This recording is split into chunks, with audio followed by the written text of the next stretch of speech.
you could hear it in her voice at that. Yeah, I am I've been trained for this. I'm battle ready.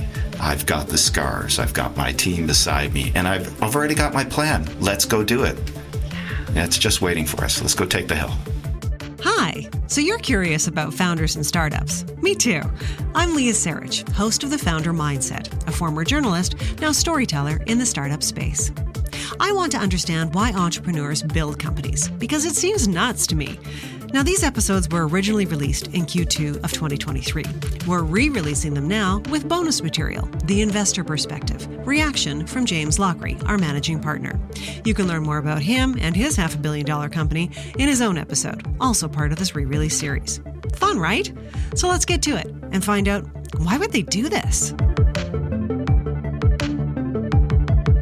Joining me today is Alice Reimer, serial entrepreneur, mentor, and advisor to many founders, currently CEO of Fillip, a fintech company that has developed a digital fuel and maintenance card for small fleet-based businesses. Alice, thank you for being here. Oh, well, thank you, Leah. Thank you for having me. Well, I know how busy you are, so I'm just very grateful that we've got a couple of seconds to hang out together. Very important that we do this work together. Right? Exactly. So let's go back to the beginning. So this is all about the founder mindset. So you first became a founder, I think, in 1999. Have I got that right?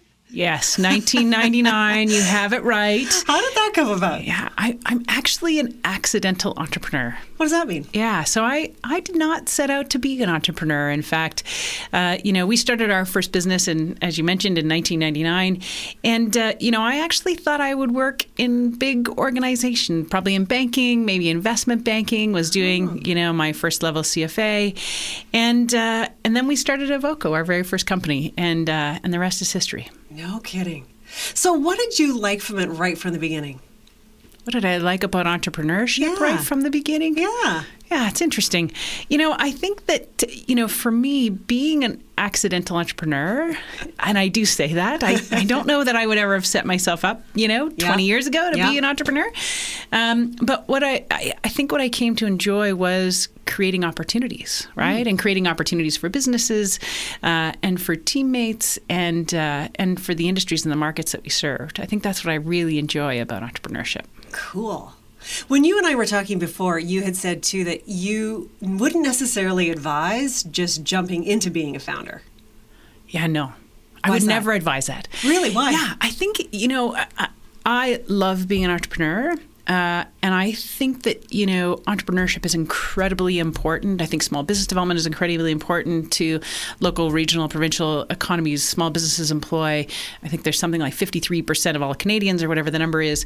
But I think it's actually really important that you actually learn some discipline of business, if I could say it that way. Okay. So what do you mean by that? What I mean by that is you're a 25-year-old, you're just graduating university. Should I go start a company? You should actually go work for a company. You should actually learn how to be an individual contributor. You should learn how to collaborate and be part of a team. You should learn how to manage, how to mentor, how to develop talent. I think those are incredibly important skills as you think about growing organizations, that if you just hop in a little too early, you never have the opportunity to truly learn. Oh, that's interesting. Okay. So maybe learn from somebody else for a little bit and then go sink your teeth in. Yeah. Give it a go. Yeah. Okay, cool. Or start a company with some folks who have maybe a bit of experience, right? Who have had, I'll share with you, one of the best folks on our team to develop talent is Ted O'Grady, who's our CTO. Right. I have had such a great privilege in working with Ted. He knows how to recruit, retain. More importantly, he knows how to develop talent, right? And it's a skill. Yeah.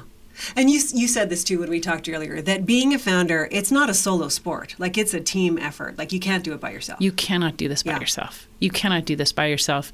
There's Dave McClure from 500 Startups many years ago talked about kind of a founding team, sort of a trifecta, a designer, a hustler, and a hack. And, now having been through this a few times, that is exactly what's required. It is this complementary set of skills that, just drive to greater success. Cool. Okay, I got to ask, which one are you then? Oh, is there any question? You're the hustler, aren't you? I'm the hustler. I love this. Okay, so what does that mean to you then, being the hustler? in that role? For me, what does that mean to be the hustler? For me, that's really, quite frankly, being the external face of the business, working directly to, I'd say, uncover opportunities for our business, and not being afraid to ask, whether it's for the business, for investment, for building those relationships and those networks to enable us to achieve the goals that we set for ourselves. Oh, okay, cool. Okay, so you have done this now several times, right? You were then the CEO of Chaotix, and now you're the CEO of Fillip. What keeps you coming back? Why do you keep doing this? It's not like it's easy. I think there's part of my brain that is maybe a little twigged. I actually really love it. I really, really love it.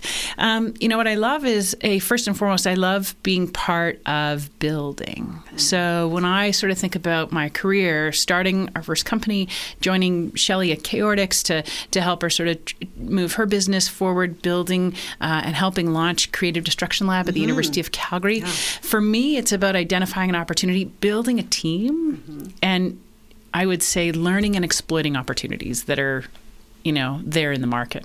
And I love it. It's not for everyone. Yeah. But I love it. I can tell. And you keep doing it over and over, and you're doing it very, very well. So let's talk a little bit about what you're doing now. So CEO Fillip, let's talk a little bit. So what is Fillip? So Fillip Fleet is leading the digital transformation of the fuel card industry to enable the energy transition. Well, there you go. So fleet cards, we might have thought of them as, a gas card is what we would have traditionally referred to them as. They actually the technology stack hasn't changed since 1980. Wow. 1985. Yeah. So it's like a 40-year-old tech stack. And when you think about taking a plastic card with a mag stripe and you think about the future of the fuel car, the future of the transportation industry, whatever that looks like, taking a plastic card with a mag stripe to charge your EV isn't going to work. Right. And consumer expectations are, why shouldn't I have a mobile-first digital experience?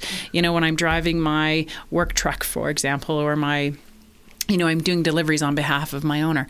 And so for us, it's about bringing that whole new digital experience so that we can enable the energy transition as fleets, right? So fleets are about B2B.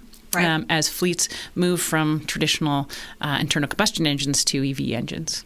Cool. Or hydrogen engines, or actually it doesn't matter. Whatever the case may be. However you choose to fuel. Yeah. Right, cool. Okay, so you mentioned this just briefly in that explanation, a digital transformation of a traditional industry. This is something you've done before. You like to do this. Yes. What does that mean? Your face. So just so you know, her face just lit up. So let's talk about our first company, which was Avoco. So we were in the design and construction management space. Yeah. And back in 1999, early 2000, just if you think about where we were still using dial-up modems, right, and cable modems. We were in fact testing our software to 14.4 bit. If you remember those sort of screechy telephone things. Yeah.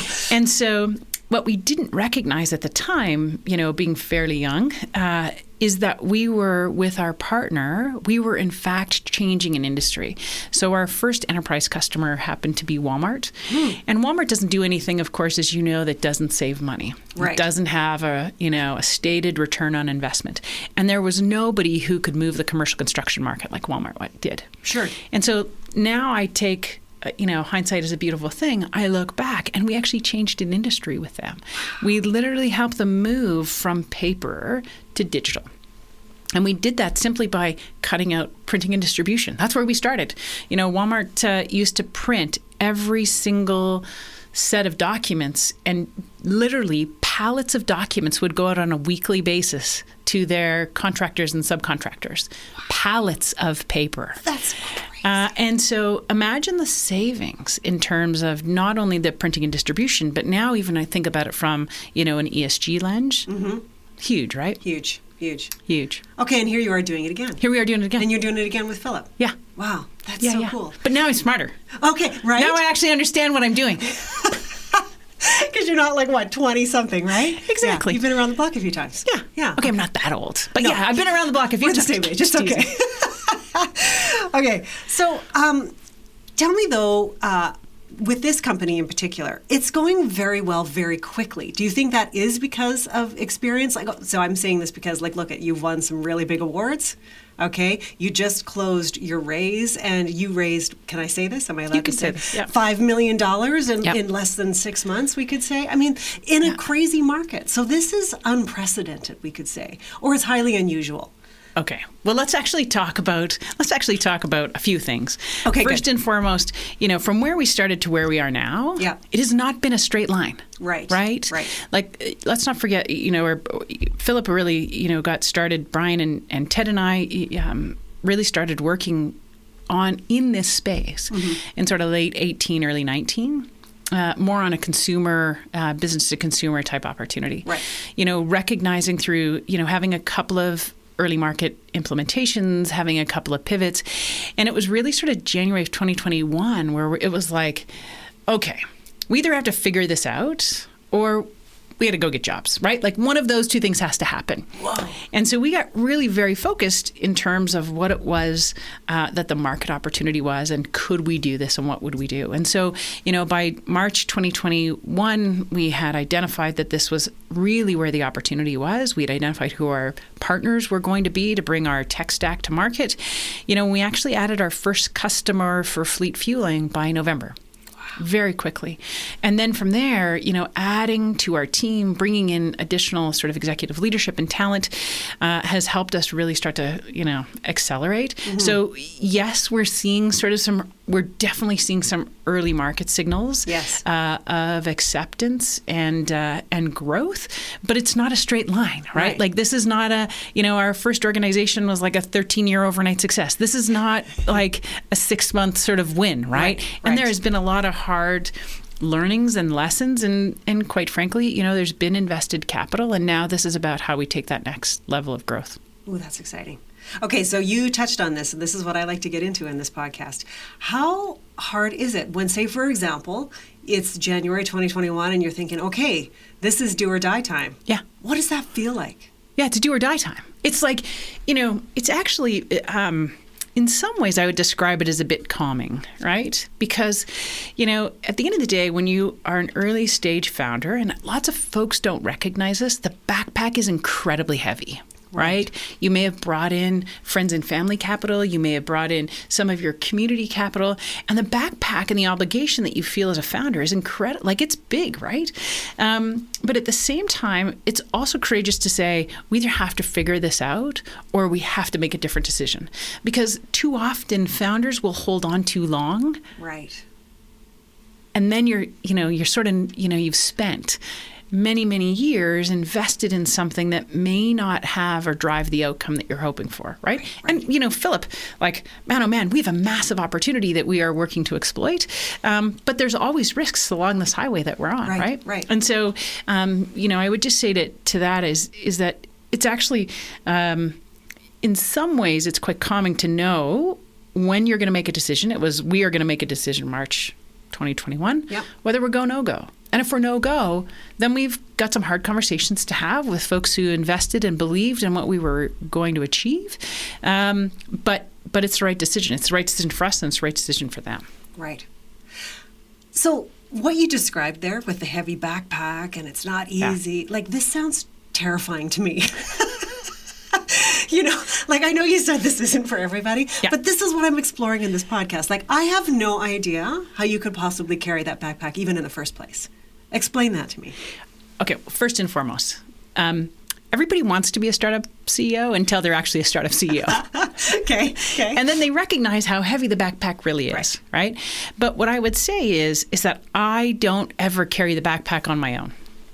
Right? Like, I think that's the thing that lots of early stage founders have to recognize, which is also why it's important to have a sort of trifecta of a founding team or an executive team or mentors and advisors, is I actually don't feel like I'm carrying the backpack on my own. I actually really feel that, I can pull the bricks out and I can give them to other people. Right. That's helpful.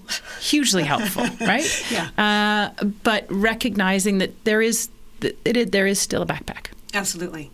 Okay, but let's say you had to have those conversations with the investors. And I know you have hard conversations all the time, right? So what is that like?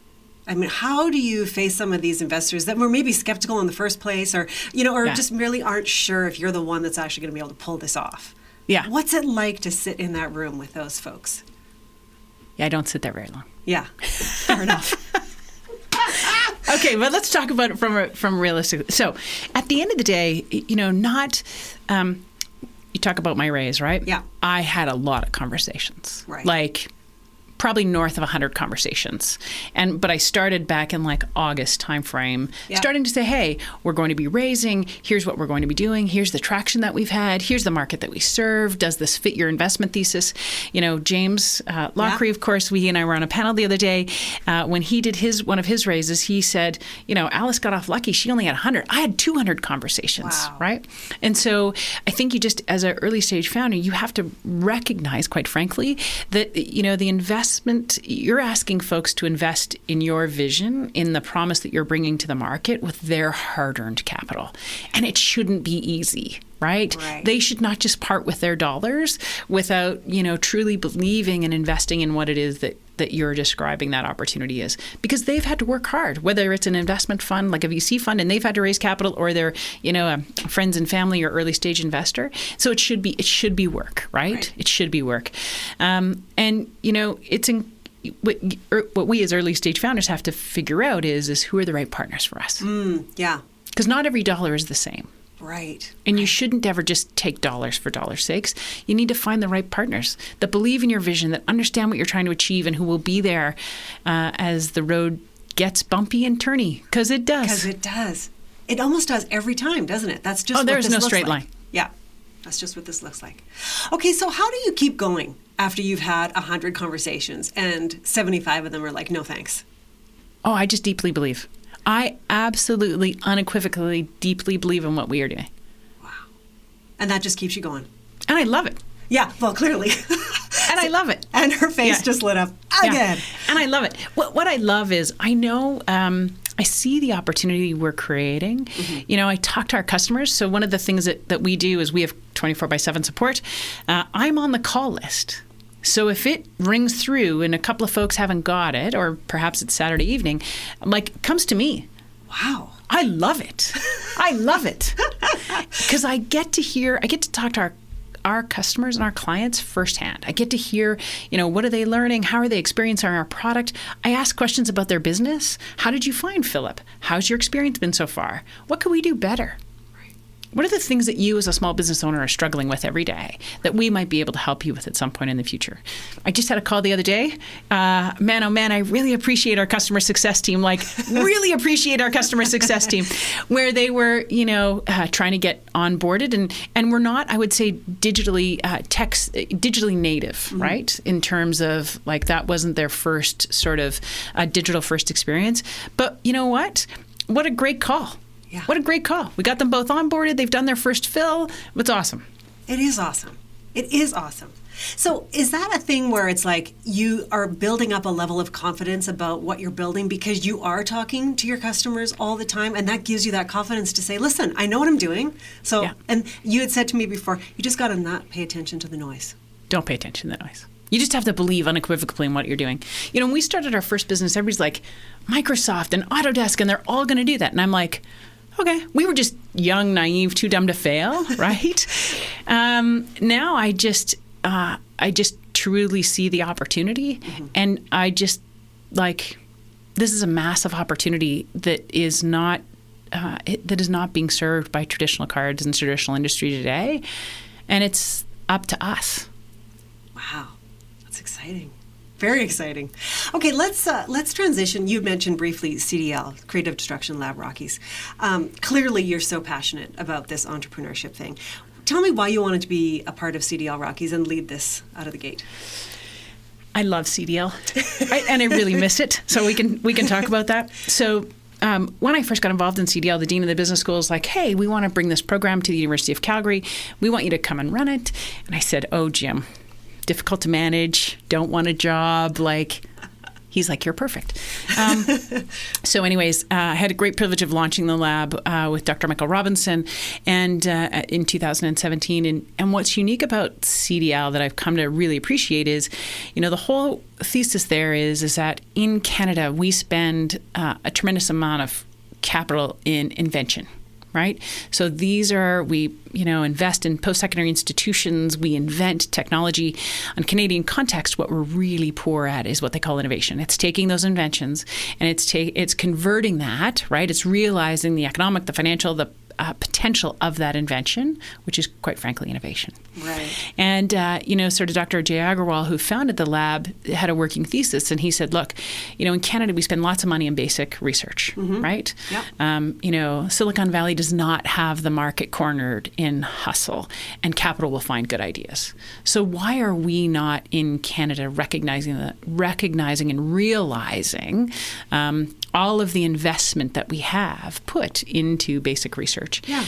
And his sole thesis was it's judgment. It's that we lack experienced folks around the table who have been there and done that, who have started, founded, operated, and exited businesses of size and scale. And so we need to bring that judgment to these early stage ventures to be able to accelerate their commercial potential. And it works. It works, doesn't it? Yeah. It works. So CDL Rockies, we launched in 2017. We've now just finished our 6th year. The companies that have come through the program have raised over $1 billion and created $3 billion of equity value. And so that's across a general technology and a health stream, and general technology, which includes health and med tech, ag, energy. And we're one of 5 labs in Canada, 13 labs across the world. That's incredible. It's awesome. You should be very proud. Yeah, it's very exciting. I'm actually just incredibly proud, and our current site lead, Heather Marshall, she lets me come back and moderate. So grateful for that too. I get to go, once a session and spend some time, which is fun. It's got to be fun and invigorating and inspiring to connect with those early stage founders again and feel that energy and excitement that they have. I love learning about the new technologies and the market opportunity, right? Yeah. So good companies or good ventures, we call them in CDL. The right kind of venture for a CDL is great technology, like world-changing, terrible business model. Have no idea what market to apply it to, how to apply it, how to do it, how to take it to market. And then you surround them with folks who've already got that experience. Right. James Lochrie is an example. Sure. Or, Alison Sundstrom, who's in our ag stream. Like folks who have been there and done that can absolutely help with that set of experience that these early stage and deep science technology companies don't have. Right. Okay, so if we've got some young founders listening to this, what if you could give them some advice, what would you tell them? Well, we already talked about that, which is like, go get a job. Yep. Get some experience. Okay. Right? Yeah. Work on your idea. Start your idea. But truly, or surround yourselves with co-founders, right? I would always advise go get some co-founders. I think that's really important. And then B, I would say get a little bit of experience, right? Right. Learn how to be part of a team, how to grow and develop and mentor people, and then really start to build on your idea and your organization. Amazing. Terrific. Let's talk a little bit too about the 51. So you got involved in this right from the get-go. Tell me about the 51 and why you wanted to build that too. So I co-founded the 51 with Shelley Kuipers and Judy Fairburn. Incredibly proud of the work that they have done. So, the 51 was really born out of, Shelley and I have been colleagues and friends for years. We were on an airplane. I think we were drinking Diet Coke and eating licorice, which now neither one of us probably do regularly at all. We're on the plane a lot, but we don't drink the Diet Coke or the licorice. And, as female leaders and, founders, we're sitting around the table and we're talking to investment folks, and it's really tough. Like less than 5% today of all venture capital goes to women-led or women-founded businesses. And Shell and I, a decade ago, were like, we got to change this. But, life happens, too many other things going on, building companies. And so in 2019, we paired up Judy Fairburn and we co-founded the 51. And the whole working thesis of the 51 is A, there isn't enough capital going into women-led and women-founded businesses. And B, there's $1 trillion worth of wealth that will be transferring to women in the next decade. And women oftentimes do not have the same investment opportunities that are afforded to men. And what we mean by that is, there's do they get the call, right? It's like, oh, hey, I've got this startup, early stage company, do you want to invest? And so we're doing a couple of things. First and foremost is we started something called the Movement 51, which is, and sort of the marquee program out of that is something called the Financial Feminist Investing Lab. And it's about really sort of demystifying early stage investing. Yeah. So what does that mean to do pre-seed or seed or venture investing? What are the risks? How do you look at deals? How do you, consider? So that's one part of the organization, which is our not-for-profit called Movement 51. The other side is, of course, we've raised some venture funds themselves. So we raised our first fund. I think it was $7.5 or $8 million, and with co-invest, it was almost near $10 million. Wow. And I think 90% of the capital that was invested in that fund came from women.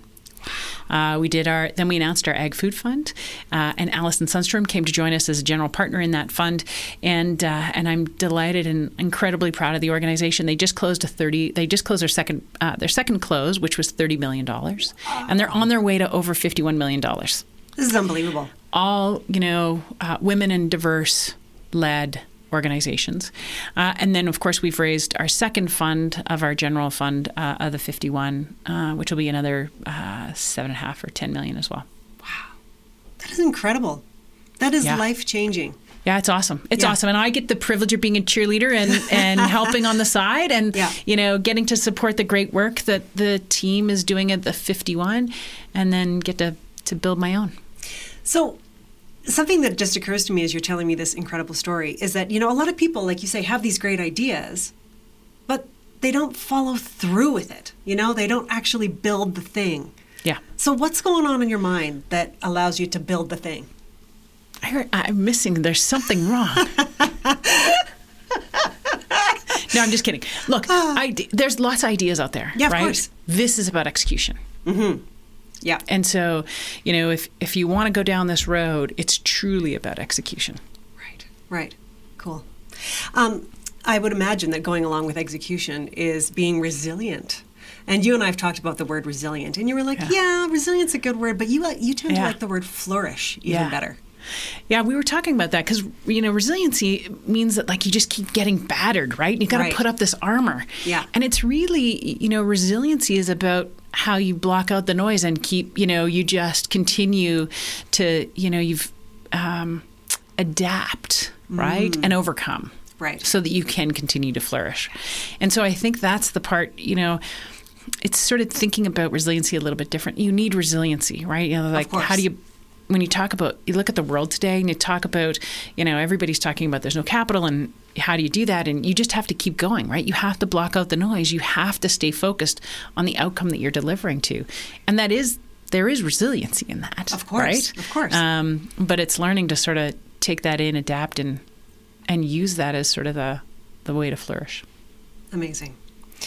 You and I also talked about in our pre-call about how being a founder is not like a traditional 9-to-5 job, and it's going to have implications in the rest of your life as well. So I'd love to talk a little bit about that. And don't worry, I talk to all the founders about this, not just the women.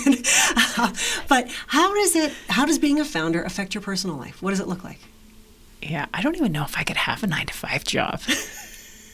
Sometimes I dream about it. Really? Yeah. Why is that? Why do you say that? I'm like, what would it be like to go to work at 7:30 or 8 and come home at 5? I'd be like, that'd be amazing, right? I'm not wired that way. Absolutely, 100% not wired that way. And so, let's talk about that. So both of my, certainly our first business was co-founded with my husband. Yep. Brian is our chief product officer at Fillip Fleet. We have two amazing boys, 20, almost 21 and 17. But, just like starting a company is it's a team sport. Yes. When you're both entrepreneurs, it's a team sport, right? Yeah. And, really, at the end of the day, Brian and I figured it out in the beginning, right? How did we manage our little people? And, couldn't have done it without my sisters and lots of family and community around us, for sure. Mm-hmm. And then, thinking about it career-wise, Brian made a bunch of sacrifices, right? I made some sacrifices, but so did he. Mm-hmm. It wasn't there was one priority over another. It's that we both we made it work. We were true and continue to be true partners. Yeah. And we're still married, right? Like that's and you still like each other. I know. I actually like them, and we're still married. This is great. I think it speaks to something that James Lochrie talks about a lot too. Is you just have to find the people that are going to support you in this. 100%. Right, and you got to make sure they're all in line and they all know what you're going to do and what this is going to look like, because you're going to need to lean on them. Totally. Yeah. We have a very dear friend, and when our guys were little, she actually lived down the road. It was Carrie Gordon, and man, oh man, like I don't know how many dinners she made in those early days. I don't know how often my kid was down there. Like, it's the community that you surround yourself with in order to make that. My sister's like, honestly, oh yeah, I couldn't have done it. Amazing. You had the people. Now they're like self-sufficient, independent humans, and I'm like, hey, hello, come visit Remember your mom. me? Yeah. I hear you. I've got teenagers. I know. Yeah. Let's talk a little bit about. You've got this thing going now. Fillip's happening. You've talked a lot about impact. As you know, Thin Air Labs is very focused on creating meaningful impact in the world and helping our ventures do that.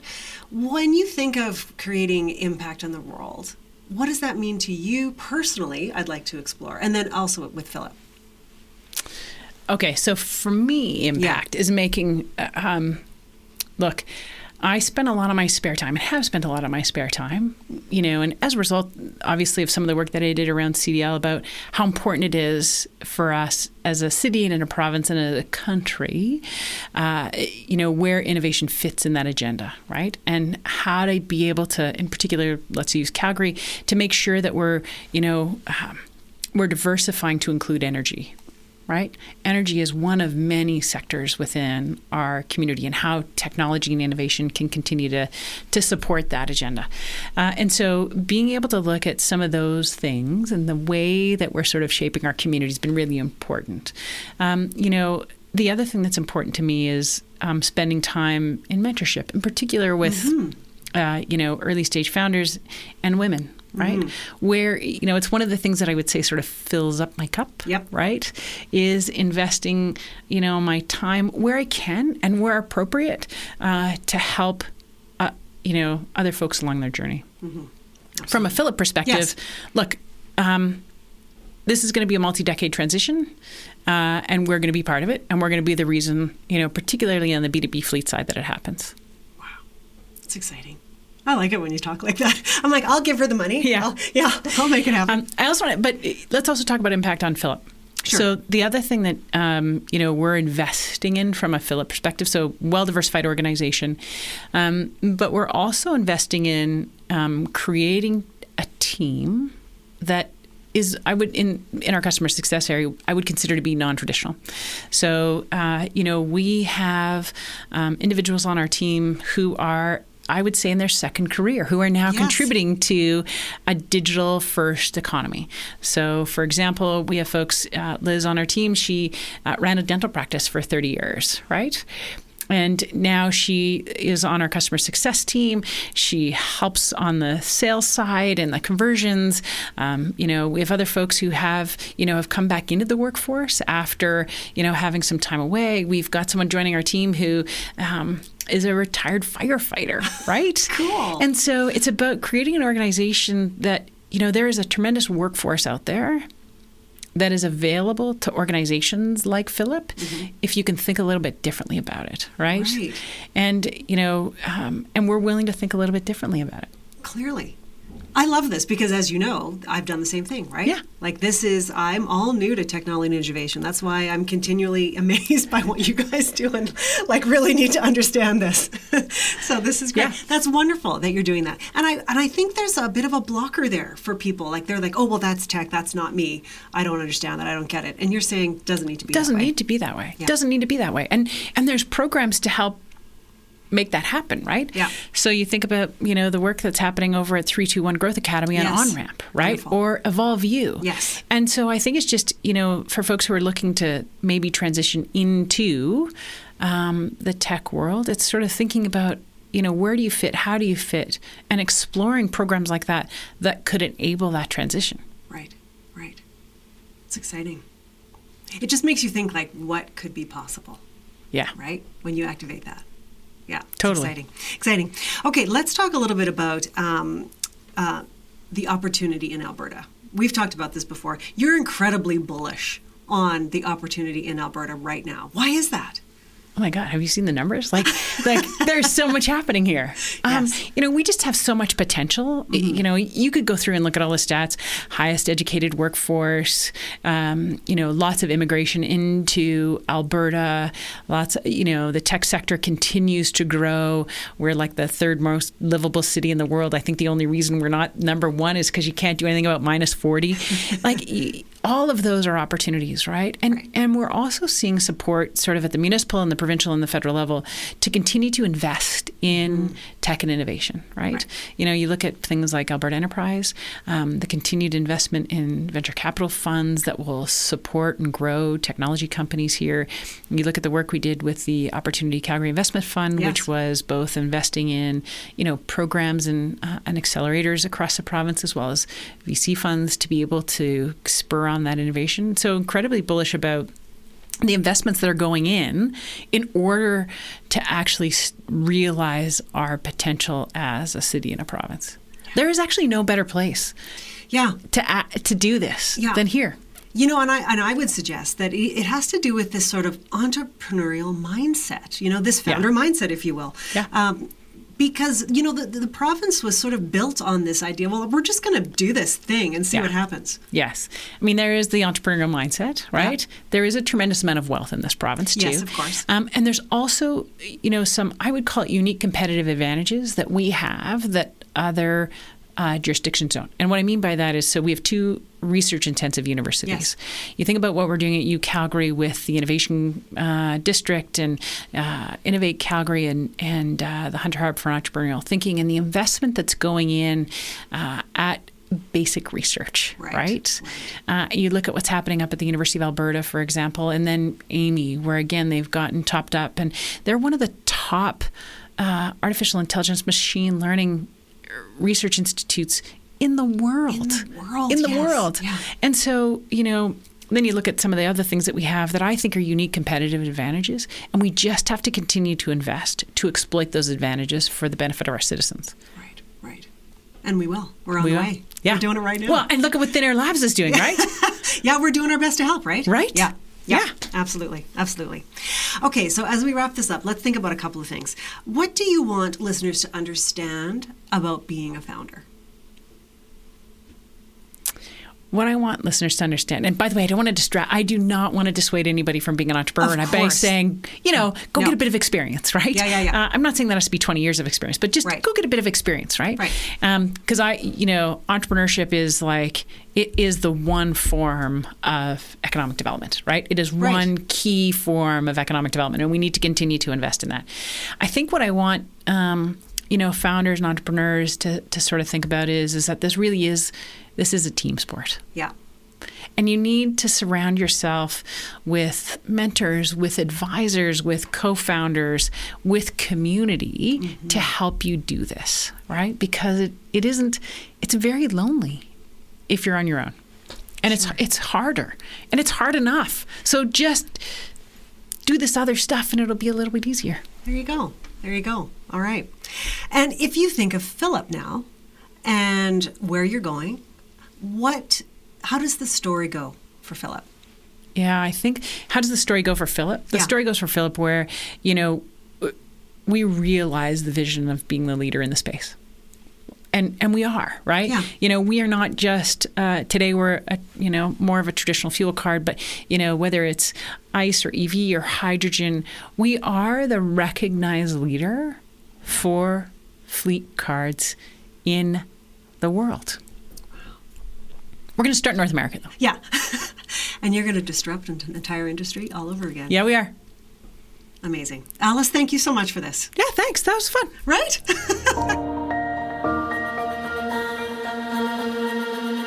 What I loved about the story of Alice is she's been there and done it. And not only has she been there and done it, then she associated herself for a long time with people that had been there, done it, and doing it. And so she had this great perspective of what it takes, the mindset. Working with her is really, really easy because she has the same doubts and lows as any other entrepreneur, but she can work through those.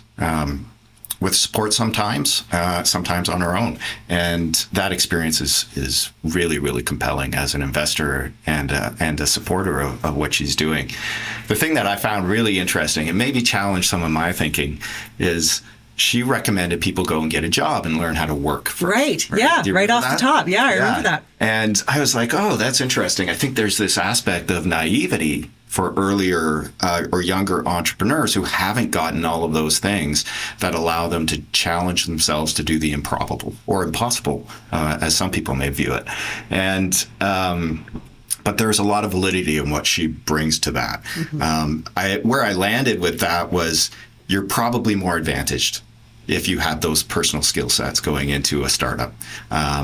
However, if you don't have them, you can find the pieces, but you have to be a very special person. You have to be able to trust. You have to be able to learn to grow yourself. You have to dedicate yourself to growing and becoming an expert at being able to manage those people that do the things that you don't even know how to do them, right? So it's those kinds of things that are maybe nuanced around what Alice was saying. But I found that quite interesting because she brings that level of experience of being in corporate world and an entrepreneur and seeing it being done over and over again. And she has a very specific way of viewing that.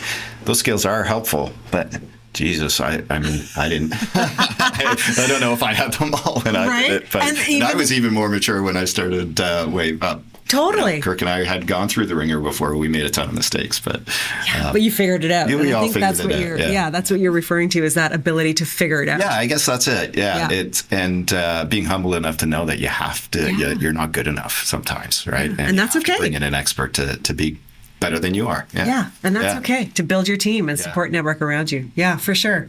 The one thing that struck me about Alice, too, in that conversation was that she said things like, being a founder is kind of nuts. Like, I'm kind of twigged, I love that she sort of characterized it that way. Yeah, I think everybody had a little bit of that theme in them, that they recognize that they're different.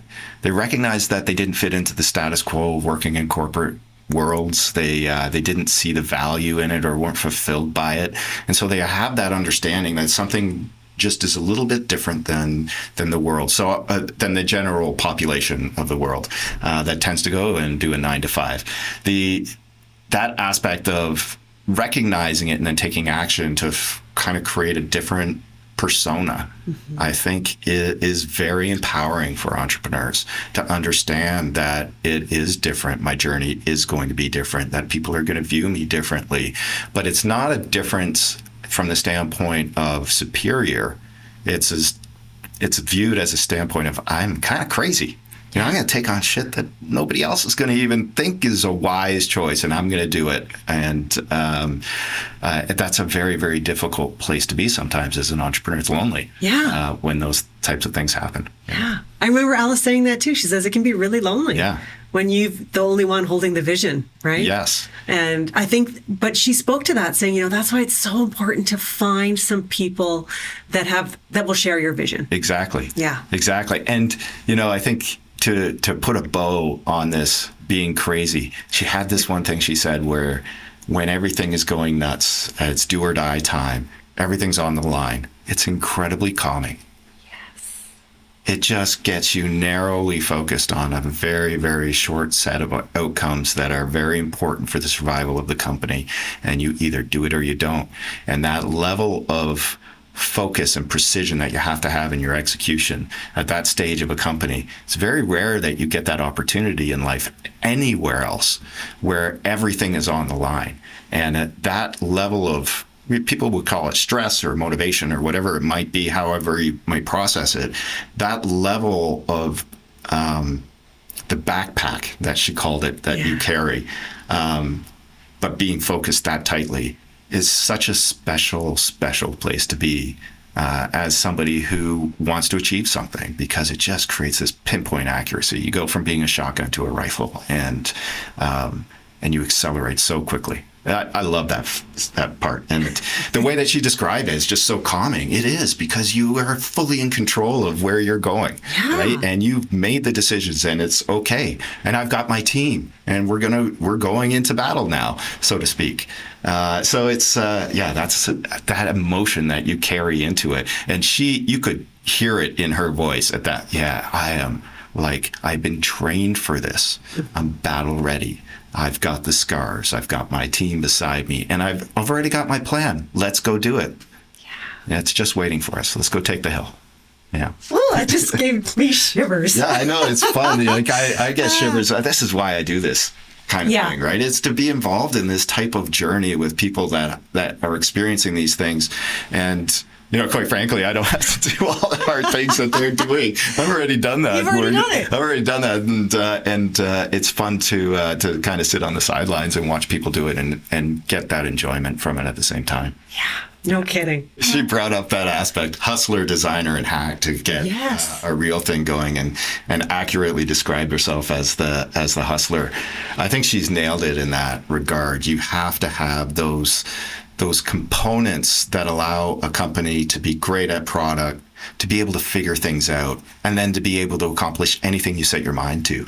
Those three components, that's really what she's describing in that. And it is kind of common sense, but that's not how companies are often formed. They're formed by, a couple of people hanging around and come up with an idea and then do something, right? And then all of a sudden you're maybe out of balance. But taking that into account, and she's done an amazing job of, a husband and wife team too, which not rare in the Thin Air Labs world by any stretch, but quite rare in the venture world to see a husband and wife team be successful, not just once, but going on to multiple times now. A really interesting way of building team together and, creating that complete trusting alignment around where you go, and then adding Ted to that mix as the guy who hacks everything together. God, I wouldn't want to go to some of those dinners. That would be fun. Maybe just a fly on the wall for some of those, right? Yeah. But it's that aspect of building team that way and doing it in such a special way. That is such an interesting thing. I often joke with my married founders about, geez, like pillow talk at your house must be crazy. like wake up in the mornings, oh, hi, honey, did you send that email? Did we close that deal? I wonder when you get a break. Maybe they don't want it. They don't want it. No, they don't, do they? I think it creates this amazing alignment around. They probably I think you have to be incredibly disciplined around how you want to run your family. Yeah. Especially if there's children involved in those situations. But there's also that aspect of individuals. You have to be an individual in a relationship, right? But that aspect of support, the supporting of that craziness is such an important thing. And it's super important in any founder's life. But when you're married to your co-founder, that has to be in lockstep, right, and mutually shared. So there's an extra dynamic in the relationship that's super important. But that supportive relationship, regardless of if you're married to your co-founder, your partner is such a huge part of success in your business because of what they can do to support you, both mentally and with the other challenges in your life. Is there anything else that you wanted to mention when it comes to Alice? Well, that's just I'll keep our eye on her. Right? Yeah, she's, I really love what that business is up to and where it's going with the changing energy scene. She's just got this incredible grounding vision of where she's going. And there is nothing that's going to stop this woman and her team. And we're going to help as much as we can, but it's going to be an exciting journey for her. For sure. I think she's got very few people that I have met that have all the tools that Alice have to be able to become successful. And having proven it in the past, being surrounded by the great people she has in her life, she's just an incredible person to lead a company today. Yeah, she sure is. So I was going to ask you, how did you come to the decision to invest in Alice and Fillip? But it sounds like you may have just answered it. Yeah, there was a lot of, when Alice told me that she was raising capital, she had mentioned the company to me maybe 6 months or 9 months previous, and I was aware of what she was up to, and I became curious, but I wasn't overly excited about it in the first little while. When she came to me the second time and said she was raising capital and she had already had commitments, I knew it was going to be a difficult conversation if I didn't like the business, because I really had a lot of respect for Alice and what she brought to the table. And fortunately for me, she came with a lot of information about how this business fit into a market, how they had learned from where they had been and where they were going, and how this market was quite wide open, and then had these really interesting offsets. So this is what I love about venture. There's this interesting differentiation that happens between good and great businesses. Good businesses solve a great problem that people will pay money for. You can scale it up. But great businesses take that foundation of success and are able to put on more growth by adding more value to their customers. And that's what Alice has, this opportunity to create this amazing tool that makes the lives of her customers easier, more efficient, those types of things. But then she has the ability at a higher scale than what she's at today to start leveraging in additional services that makes their finances more efficient, that allows them to take advantage of reduced costs, allows their money to move more effectively. All of these types of things allow them more choice in buying decisions. All of these things that they have to do, she has the ability to impact in the future. And this is what's interesting about this business. I started recognizing that, and Alice was dead set on creating a massive company. Like, she was hell or high water. This is going to be a big one. I'm not playing this to go small. We're not exiting early. And then, you get all the spice that Alice brings to a conversation like that. It makes the decisions pretty easy. So, and there was a lot of validation by other investors at that time, which also made it quite easy. So we weren't the first into that one, but we've been a major supporter since that first investment. I think we've invested 3 times now into the company, and we're very, very happy with that investment and where it's going. That's so exciting. Yeah. I remember when I first joined the team and I was learning about venture capital and what it means, especially when it came to investing in the early stage. You had said to me that it is at this early stage, you're investing almost more in the founder than you are in the company or the product or platform that they're building. Yeah, 100%. There's just not a lot of evidence around the success of the company. You may get lucky and see a company that needs capital that's already had some commercialization and has some validation of their product in the market that they're going after. But most of the time, we don't have that information. And so it's hard to, there is no information about how it's going to be received in the market, how pricing is going to work, all of those things. So you have to assume that the founders and the team around them are going to figure those things out. They may not be correct today, but you have to have faith that they're going to figure it out. And in conversation with founders before making investments, they tell you in the way that they talk whether they have that type of mindset. How they talk about the future is how they will create the future.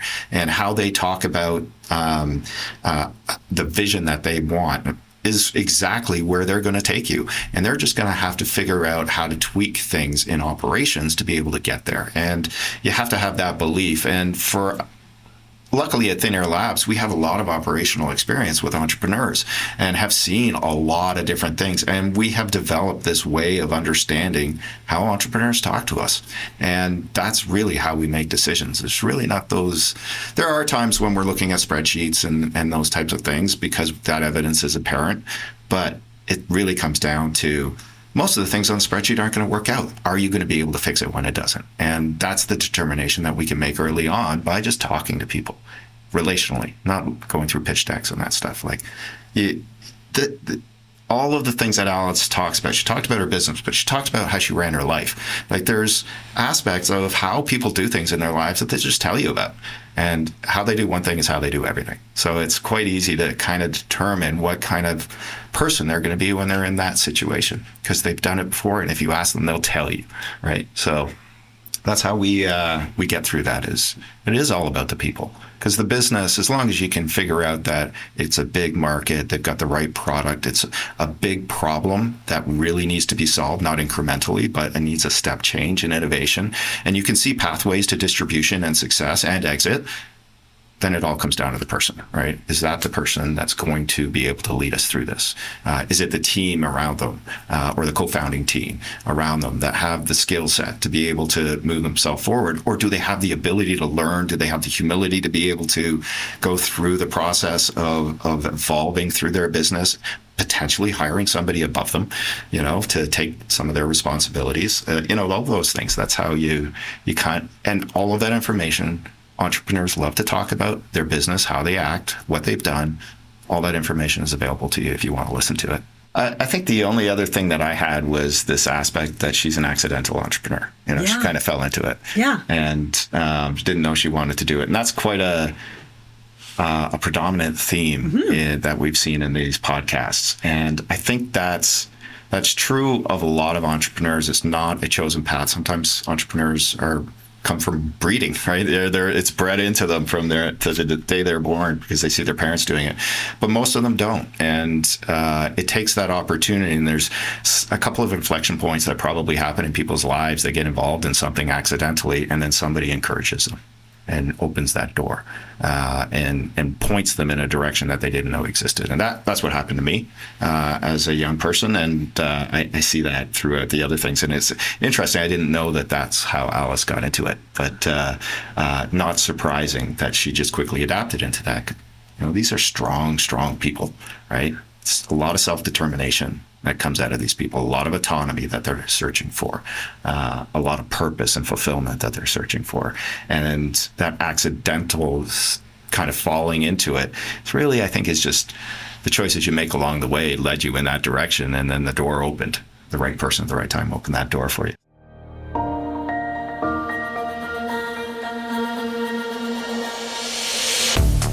As a catalyst to attract investment, drive innovation, and spur digital transformation in the city, the Opportunity Calgary Investment Fund is shaping Calgary's future. The fund has made a total of 25 investments over the last 5 years that are stimulating employment, strengthening our talent pipeline, and diversifying the local economy.